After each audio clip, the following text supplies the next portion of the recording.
Hello again my friends. Ibisanzwe this is yours Ishimwe Cedric. Iki ni ikiganiro amateka mu Kinyarwanda. Ngezwaho nanjye Teacher Cedric, Cedro cyangwa se Ish Ced. Munyemerero ku nsanganyamatsiko y'uyu munsi turebere hamwe imibanire y'Abanyarwanda mu mateka yabo. Aho turaza kuganira ku mibanire y'Abanyarwanda mbere y'ubukoloni, tukareba umuco n'imyemerere by'Abanyarwanda, tukareba ubukungu bw'u Rwanda, tukareba kwagura igihugu, tukareba n'amoko y'Abanyarwanda, tukareba itorero n'urubohero,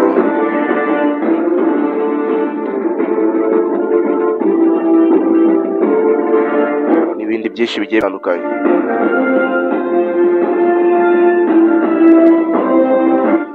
Abanyarwanda kuva kera bakundaga igihugu cyabo, bari bazi ko igihugu ari kimwe kandi bagisangiye, barangwaga n'ubumwe budatana. Abanyarwanda baharaniraga ishema ry'igihugu cyabo ndetse bakakirwanirira. Bari bafite imitwe y'ingabo zari zishinzwe kurinda igihugu ndetse no kucyagura.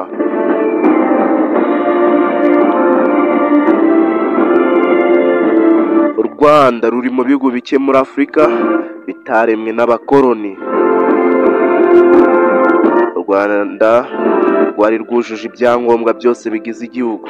Ubwo ni ukuvuga abaturage biyumva nka bene igihugu, ubutaka territoire bufite inkiko zizwi, ubutegetsi buyoboye icyo gihugu ndetse n'ubudahangarwa.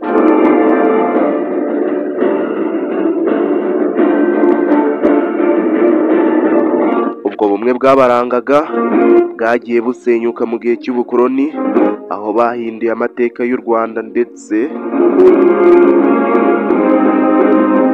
urwango n'amacakubiri mu muryango nyarwanda bifata intera yagejeje kuri jenoside yakorewe abatutsi mu mwaka w'1994.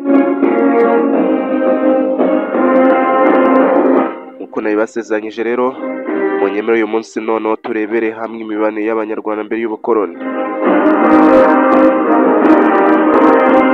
Mbere y'uko abakoloni bagera mu Rwanda, Abanyarwanda bari babanye neza, babanye mu mahoro, basangira byose. Abanyarwanda bose biyumvaga nk'abavandimwe, biyitaga bene Kanyarwanda, bakavuga ko u Rwanda ariyo ngobyi ibahetse.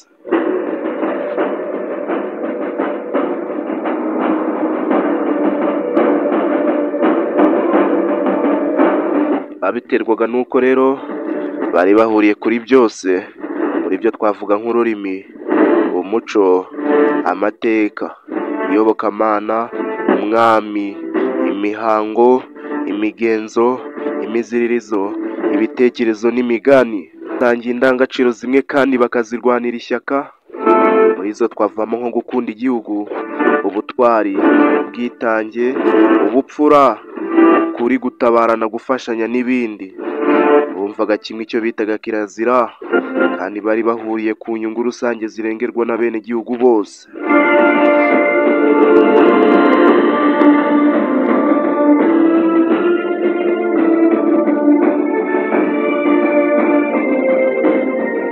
Inshuti bavandimwe, reke turebere hamwe umuco n'imyemerere by'Abanyarwanda. Umuco w'Abanyarwanda na mbere y'ubukoloni warangwaga no kuvuga ururimi rumwe, indangagaciro zo gukunda igihugu cyabo, ubunyangamugayo, urukundo, ishema ryo gukora imirimo ifitiye igihugu akamaro, gufashanya ndetse no kwita ku bafite intege nke.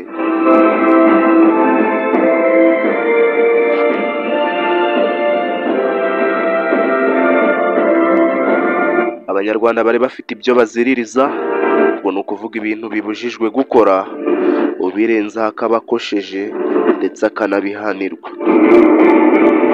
Bari bafite indirimbo, imbyino, ibihoza inanga, ibyivuga, amahamba n'amazina y'inka biteye kimwe, nubwo abafite umwuga umwe bahuriyeho, hari igihe bagiraga imbyino n'indirimbo byihariye bijyanye n'uwo mwuga wabo.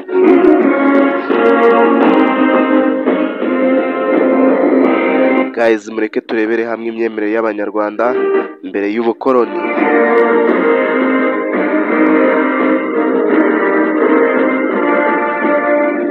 Yes, mbere y'ubukoroni rero guys, abanyarwanda bemeraga Imana imwe kandi bakemera ko ihorana nabo.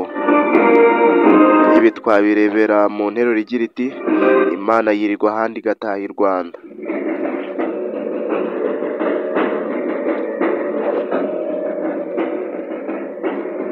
Bagiraga imigenzo ya kinyarwanda iherekeza uko kwemera kwabo.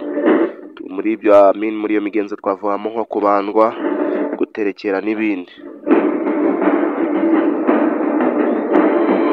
Iyo mico ishingiye ku migenzo n'imizirizo yose yafashaga abanyarwanda kwimika ubunyarwanda. Gasabo ubu ni mu murenge wa Rutunga, rugenda rwaguka ndetse ruba rugari kurusha ubu.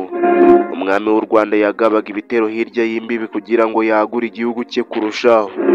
Ibyo byakorwaga n'imitwe y'ingabo zatojwe kandi zifite ishema ryo kurinda igihugu ndetse no kucyagura.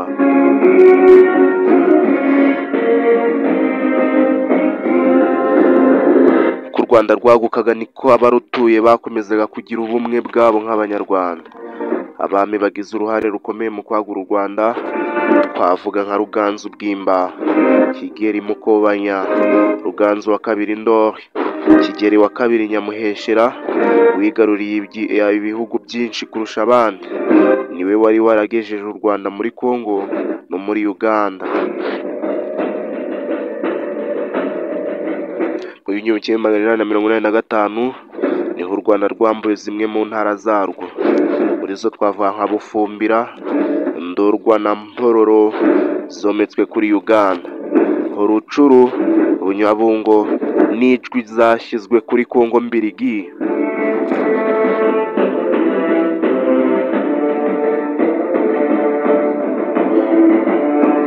Uko kwari ukwaguka kw'igihugu.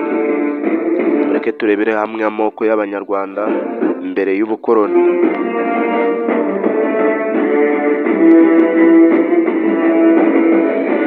Mu muco wa kinyarwanda, ubwoko bivuga abantu bafitanye isano ndetse bafite n'ikirangabwoko bihariye, gifatwa nk'ikimenyetso cyabo bwite, ikibaranga totemu. Ibi kandi bitandukanye n'ibyo twita Abahutu, Abatwa n'Abatutsi. Amoko gakondo azwi ni 18. Barayo twavuga nk'Abasinga, Abazigaba, Abagesera, Abasindi, Ababanda, Abanyiginya, Abega, Abacyaba, Abungura, Abashambo, Abatsobe, Abakono, Abaha, Abashingo, Abanyakarama, Abasita, Abongera, ukagenda ugakomeza ukagera no ku bene Ngwe.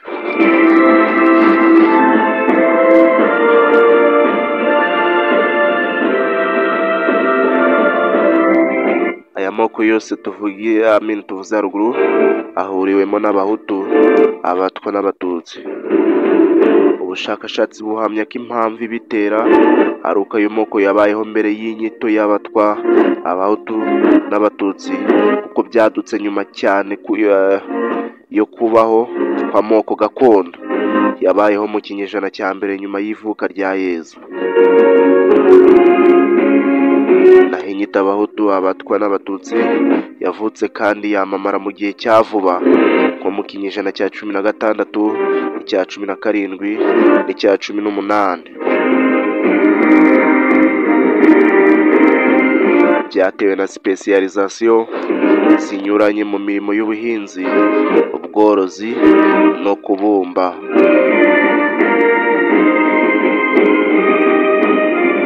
Ibyo tukabisanga muri NURC cyangwa se National Unity and Reconciliation Committee, inyobora biganiro kuri Ndi Umunyarwanda, Gashyantare 2015, ku gitabo page yacyo 37.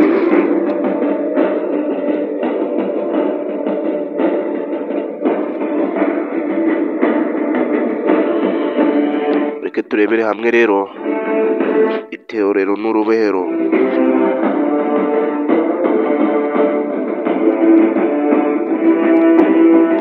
Itorero n'urubohero byari irerero ry'abana b'abahungu n'abakobwa batangiye kugimbuka. Bahurizwaga hamwe bakigishwa indangagaciro z'abanyarwanda, amini z'ubunyarwanda ndetse na za kirazira z'umuco nyarwanda. Mu itorero abahungu bigishwaga imyitozo ngororamubiri, bagatozwa gukunda igihugu no kukirwanira, cyane cyane ko iyo babaga bamaze gukura aribo bavagamo abajya mu mitwe y'ingabo zishinzwe kurinda no kwagura igihugu. Mu rubohero abakobwa batozwaga imirimo yo kuboha imisambi, ibiseke n'ibindi.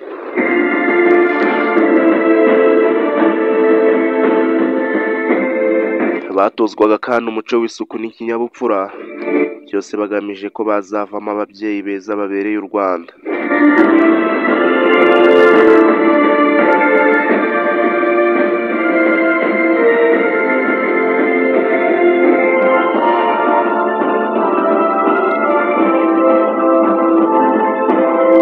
Ubwo rwari u Rwanda rwa mbere y'ubukoroni. Ariko ushobora kwibaza se imibanire y'abanyarwanda mu gihe cy'ubukoroni yari yifashe ute? Reka tubirebeho. Igihe cy'Abadage, ubwo ni ukuva mu mwaka w'igihumbi kimwe magana inani na mirongo icyenda na karindwi kugeza mu mwaka w'igihumbi kimwe magana cyenda na cumi na gatandatu, umuzungu wa mbere wageze mu Rwanda ni Oscar Baumann, akagera mu mwaka w'igihumbi kimwe magana inani na mirongo icyenda na kabiri. Yari umunya Autrichia washoboye kwakirwa ibwami Kageyo ni Conte von Gotzen mu w'igihumbi kimwe magana inani na mirongo icyenda na kane.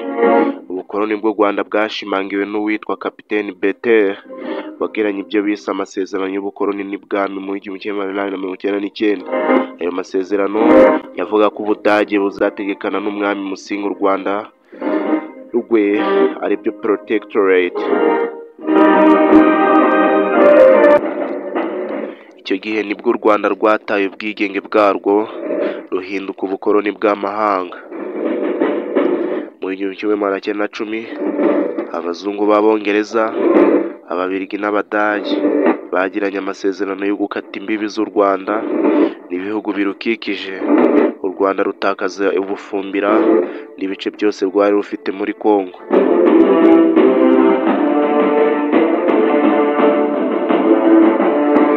Abadage bakoranye na Musinga bashimangira ubutegetsi bwe, nyuma baje gutsindwa mu ntambara ya mbere y'isi, bava mu Rwanda mu w'igihumbi kimwe magana cyenda na cumi na gatandatu, basimburwa n'Ababiligi.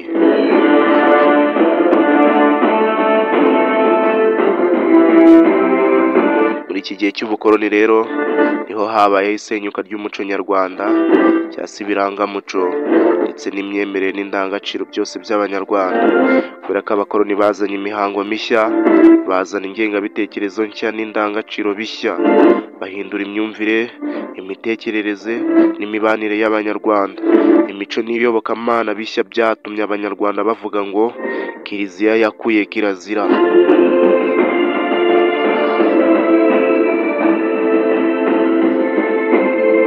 Isenyuka ry'umuco nyarwanda, itorero n'urubohero byasimbuwe n'amashuri yigisha imico n'indangagaciro mvamahanga bisenya ubunyarwanda. Bavanyeho imyemerere nyarwanda bashyiraho imyemerere mvamahanga.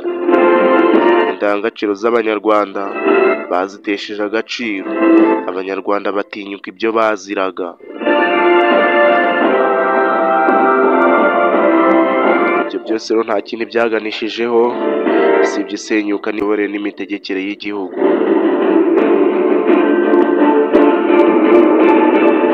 Ubukoroni bwose aho buva bukagera ni ubutegetsi bukandamiza bene gihugu. Ubukoroni bw'Ababiligi buri mu bintu by'ibanze byashenye u Rwanda, cyane cyane mu birebana n'imyumvire, imitekerereze n'umuco byarwo. Bwabanje kuvanaho ububasha bwose umwami yari afite, nko kugaba imisozi, guca imanza, gutanga ibihano no kutavuguruzwa. Bavanaho n'inzego z'ubutegetsi n'ubwiru zamufashaga. Ibyo babonye bidahagije, bacira umwami ishyanga.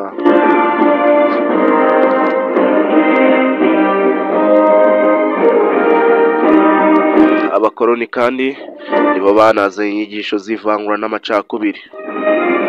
Mu bintu bikomeye abakoloni bazanye harimo kwigisha ko abanyarwanda atari bamwe, batava hamwe kandi ko bataziye rimwe mu Rwanda. Bigisha ko badafite imiterere, imitekerereze n'imico imwe. Abakoloni basubiye mu miyoborere y'igihugu mu 1926 kugeza mu 1931. Banyaga abahutu bari mu nzego z'ubuyobozi hafi ya bose, bagabira imiryango imwe y'abatutsi babayobotse. Abatutsi basigara bihariye ubutegetsi bahatswemo n'abakoloni.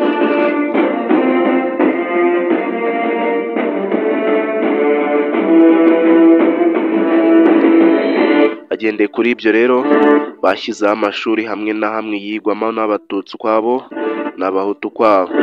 Nyuma haje kubaho ishuri ry'i Nyanza n'agashami k'abiga iby'ubutegetsi Butare, kigwagamo n'abatutsi bategurwa kuzatwara.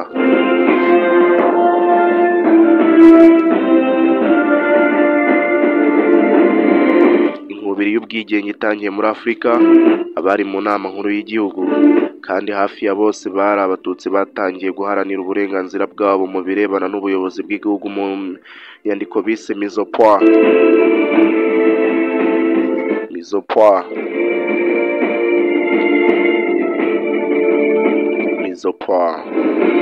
Abakoloni ntibabifashe neza, batangira gushyigikira itsinda ry'abahutu ryari rikuriwe na Kayibanda, ari nabwo handitswe icyiswe manifeste y'abahutu mu 1957.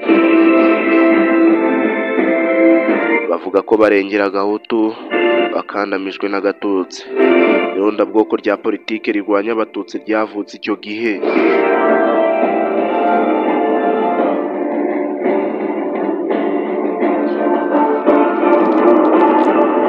Ibyo rero nibyo bigenda bigakomeza bikatuganisha ku ivuka ry'amashaka ya politike mu Rwanda, aho mu mwaka w'1959 Ababiligi batanze uburenganzira bwo gushinga amashyaka ya politike.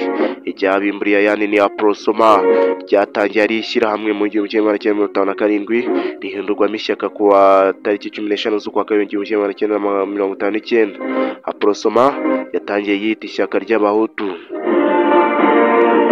Tudatinze rero hakurikiyeho Parimehutu, ikaba yarashinzwe tariki 26 z'ukwa 1959, ikomotse kuri Mouvement Social Muhutu yashinzwe muri Kamena 1956 na Kayibanda. Parimehutu yashingiye ku murongo wa politiki wo kurengera abahutu gusa no kwikoma abatutsi. Andi mashyaka yashinzwe ni INAR, yashinzwe ku wa tariki 3 Nzeri 1959. Rukeba François akaba yari perezida w'iryo shyaka na Michel Rwagasana akaba yari umunyamabanga mukuru. INAR yaharaniraga ubwigenge busesuye. Irindi ni RADER. RADER yashinzwe ku tariki ya 14 Nzeri 1959, igashingwa na Lazaro Ndazaro hamwe na Prosper Bwanakweli.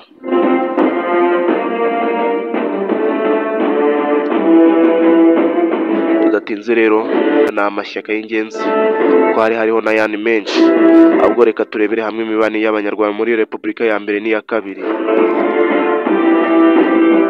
Aho dusanga nyuma y'ubukoloni ingengabitekerezo y'ivangura, irondabwoko niyo yakomeje kuranga ubutegetsi bwa Repubulika ya mbere n'iya kabiri zakurikiye ubwigenge. Repubulika ya mbere ni ukuvuga guhera mu 1962 kugeza mu 1973. Imaze kuvuka hashyizweho inzego nshya z'ubutegetsi zisimbura inzego zari zishingiye ku ngoma ya cyami.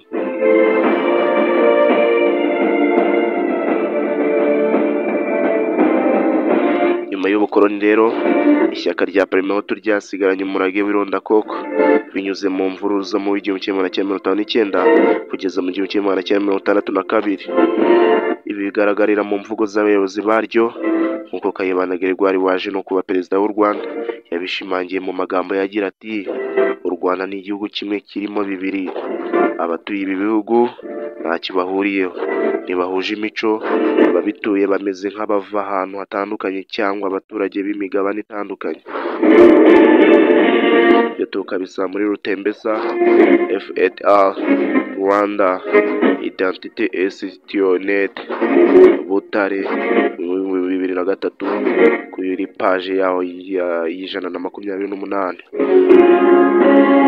Ibyo kandi byari mu mvugo no mu myandikire, aho witwa Gitera Joseph, umuyobozi wa Aprosoma, akaba yaranabaye umuyobozi w'inteko ishinga amategeko, yanditse amategeko 10 y'abahutu.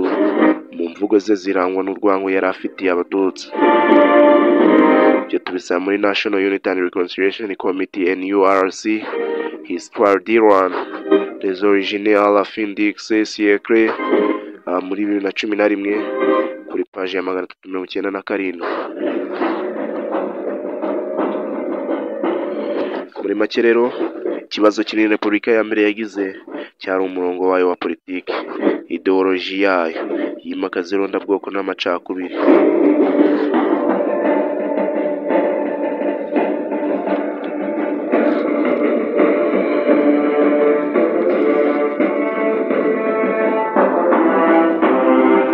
Tugiye kurebera hamwe inyigisho n'ishyirwa mu bikorwa ry'irondakoko, irondakarere, iringaniza ndetse n'ihezwa. Repubulika ya kabiri, ubwo ni ukuvuga mu mwaka w'1923 kugeza mu 1994, nayo yaje ishimangira ingengabitekerezo yari ishingiye ku irondabwoko ndetse n'irondakarere. Repubulika ya kabiri yashimangiye umurongo w'imiyoborere wa Repubulika ya mbere, nubwo mu ntangiriro mu mvugo n'indirimbo yavuga ko iharanira amahoro n'ubumwe bw'Abanyarwanda. Gusa ntibyatinze kugaragara vuba ko iyo mvugo yari ikinyoma. Politike y'ivangura no guteranya Abanyarwanda mu gihe cya Repubulika ya mbere n'iya kabiri ikomeje kurangwa n'ibi bikurikira: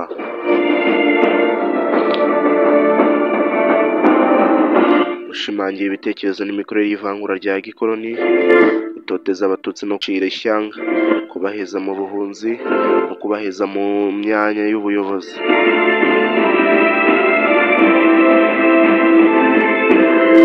Kwica abatutsi bari mu gihugu igihe cyose impunzi ziri hanze ziteye igihugu zishaka gutaha, uretse ubwicanyi bwakorewe abatutsi ndetse benshi bakirukanwa mu gihugu mu mwaka w'1959 n'1963. Abatutsi bakomeje kwicwa no kwirukanwa mu 1923 no kuva mu 1990 kugeza mu 1994.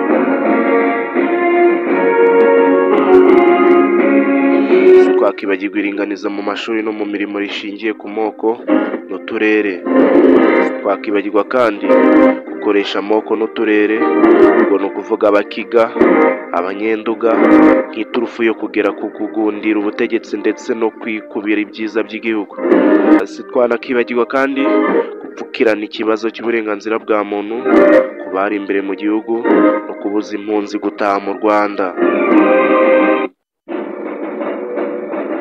Muri make, bamwe mu bari ku butegetsi haba kuri Repubulika ya mbere no kuri Repubulika ya kabiri biyambuye ubunyarwanda, biyambika ubuhutu.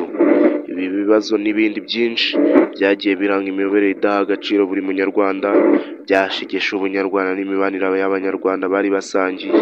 Ibi bibazo by'imitegekere ishingiye ku ivangura, irondakoko, irondakarere, iringaniza, ikandamizwa n'ihezwa ku byiza by'igihugu kwa bamwe, ubwicanyi no guheza bamwe mu Banyarwanda mu buhunzi n'ibindi byinshi bibangamiye uburenganzira bwa muntu byarakomeje kugeza ubutegetsi bwa Repubulika ya kabiri buteguye bukanashyira mu bikorwa Jenoside yakorewe Abatutsi muri 1994.